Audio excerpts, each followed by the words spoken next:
नमस्कार दोस्तों उज्जैन की नगरी शर्मसार हो गई। महाकालेश्वर भगवान भोलेनाथ की, लगता भगवान भोलेनाथ भी सो रहे हैं, कुछ करते नहीं हैं। महिलाओं का खुलेआम फुटपाथ पे उज्जैन की सड़क पर दिन दहाड़े रेप हो रहा था। लोग वीडियो बना रहे थे, उस पीड़िता को बलात्कार से बचा नहीं रहे थे। कभी कभी होता है ना, बलात्कार बंद कमरों में चार दीवारी के पीछे होता है तो पता नहीं लगता, बाद में पता लगता है। यहाँ तो दिन दहाड़े हो रहा था, खुलेआम सड़क पर हो रहा था। राष्ट्रवादियों की सरकार, देश प्रेमियों की सरकार सोकर, और उनका अपना कॉन्स्टिट्यूएंसी मोहन यादव मुख्यमंत्री का उज्जैन, और उस धर्म की भूमि के अंदर वहाँ पर आप सोचिए एक कूड़ा बीनने वाली महिला के साथ, यानी कि दलित महिला होगी। कूड़ा बीनने वाले कौन होते हैं? दलित ही होते बेचारे। उसका बलात्कार होता है और लोग चुपचाप देखते हैं। 3-4 लोग मोबाइल से वीडियो बनाते हैं, बचाते नहीं उसको अत्याचार से। अब सवाल ये पैदा होता है कि उस पुरुष ने वो महिला को शराब पिलाई और फिर उसका बलात्कार किया, और बाद में जब होश आया तो महिला ने शिकायत की। अब यहाँ देखिए, जिसका बलात्कार होता है वो कूड़ा बीनने वाली दलित ही होगी, और कौन हो सकता है। और जो उसका बलात्कार करने वाला है वो भी एक हिंदू है, लोकेश, कोई दूसरे धर्म का नहीं है, वरना एक और यहाँ बड़ा इशू बन जाता था और ये सरकार और टूट के पड़ती थी वहाँ पर। अब पुलिस की टीमें बन गई साहब, टीमें बन गई पकड़ने के लिए। अब सुना पकड़ में भी आ गया। अब क्या किया जाएगा? अब सवाल ये पैदा होता है कि ये जो निर्लज्जता हुई है हमारे देश में बढ़ती चली जा रही है। और मोहन यादव को भी आजकल राष्ट्रवादी, धर्मवादी, हिंदूवादी बनने का बहुत बड़ा शौक चल रहा है उसको भी। वो दूसरा योगी बनना चाहते हैं। प्रियंका गांधी भी खूब गरजी। फिर हैरान होने वाली घटना, कोयला फाटक चौराहे पर सरेआम दिन में फुटपाथ पे रेप किया जाता है और लोग देखते हैं। वीडियो वायरल हुआ तो फिर तत्काल कार्रवाई भी हो गई। कार्रवाई तो होगी, अब ठीक है, आरोपी गिरफ्तार भी हो गया। लोकेश है, वो भी हिंदू है। सवाल ये पैदा होता है कि हमारा समाज कहाँ जा रहा है।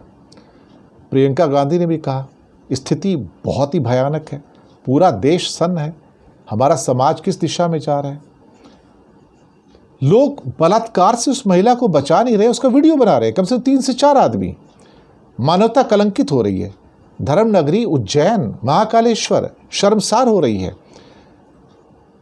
एक व्यक्ति, एक भिक्षुक महिला, कूड़े बीनने वाली महिला के साथ सरेआम कुकर्म करता है, और फिर कांग्रेस अपना मीडिया हैंडल में लिखती है कि सत्ताधीशों शर्म से डूब मरो या कुर्सी छोड़ दो। शर्म से डूब मरने की बात तो है ही, शर्म से डूब मरने की बात तो है ही।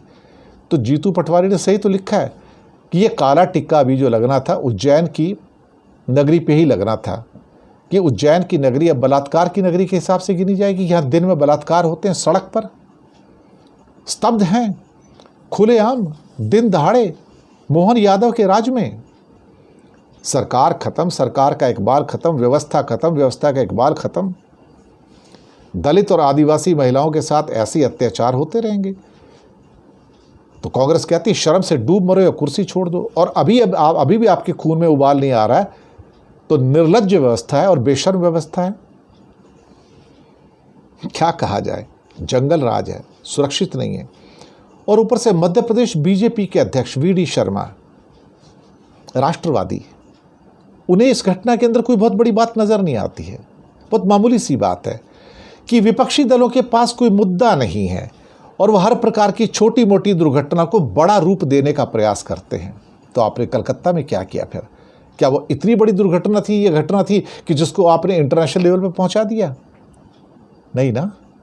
लेकिन यहाँ पे ये घटना आपको मामूली लगती है क्योंकि आप शर्मा हो तो ब्राह्मण हो, और जिसका बलात्कार हुआ सड़क पर उज्जैन में वो एक दलित महिला है।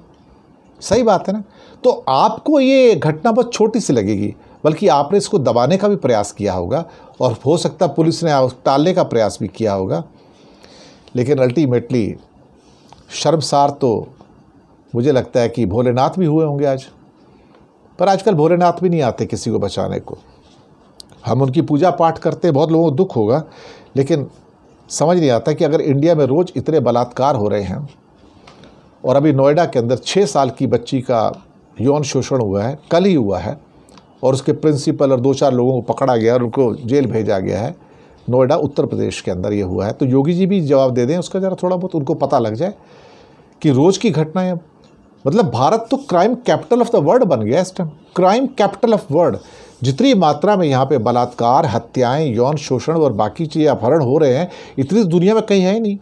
और सबसे ज़्यादा मोदी राज के अंदर चीज़ें बढ़ रही हैं। पर मोदी क्यों जवाब देंगे? मोदी के लिए तो महिलाओं की कोई इंपॉर्टेंस ही नहीं है। वो अपनी घर की महिला को इंपॉर्टेंस नहीं देंगे तो आपको इंपॉर्टेंस क्यों देंगे? तो धर्म नगरी तो शर्मसार हो गई ना अल्टीमेटली। और भोलेनाथ, उनकी तो आंखें बंद हैं।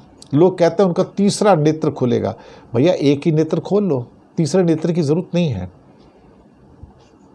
पर लगता है कि उनको भी नींद आई हुई है, कलयुग में वो भी नहीं जागने वाले हैं। क्या किया जाए? शुक्रिया आपका।